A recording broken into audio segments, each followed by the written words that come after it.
Welcome to our channel 30 news. మనం వివరాలకు వచ్చినట్లయితే ఇప్పుడే అందిన వార్త, పెన్షన్కి గ్రీన్ సిగ్నల్, సుప్రీంకోర్టు తీర్పు. ఈ వివరాలు ఈ వీడియోలో తెలుసుకుని ఎక్కడ స్కిప్ చేయకుండా లాస్ట్ వరకు చూడండి, అప్పుడే ఇన్ఫర్మేషన్ తెలుస్తుంది.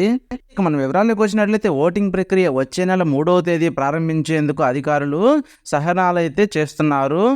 విధుల్లో భాగస్వామ్యులయ్యే రాష్ట్ర ప్రభుత్వ ఉద్యోగులు, కేంద్ర సర్వీసులు పనిచేస్తున్న సిబ్బంది, దివ్యాంగులు, 85 సంవత్సరాలు దాటిన వయోవృద్ధులకు పోస్టల్ బ్యాలెట్ ద్వారా అయితే ఓటు హక్కు వినియోగించేందుకు కేంద్ర ఎన్నికల సంఘం వెసులుబాటు ఇచ్చిన విషయం తెలిసింది.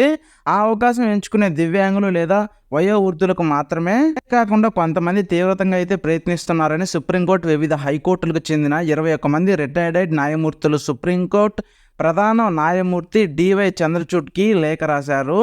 దీనిని నియంత్రించడానికి స్పష్టమైన చర్యలు తీసుకోవాలని విన్నవించారు. ఇందులో రాజకీయ పార్టీలు బలవంతులు ఉన్నారని పేర్కొన్నారు. ఈ విధంగా అయితే లేటెస్ట్ అప్డేట్ అయితే రావడం జరిగింది. మీకు ఈ వీడియో నచ్చితే లైక్ చేయండి, షేర్ చేయండి, మన ఛానల్ సబ్స్క్రైబ్ చేసుకోవడం మాత్రం మర్చిపోకండి.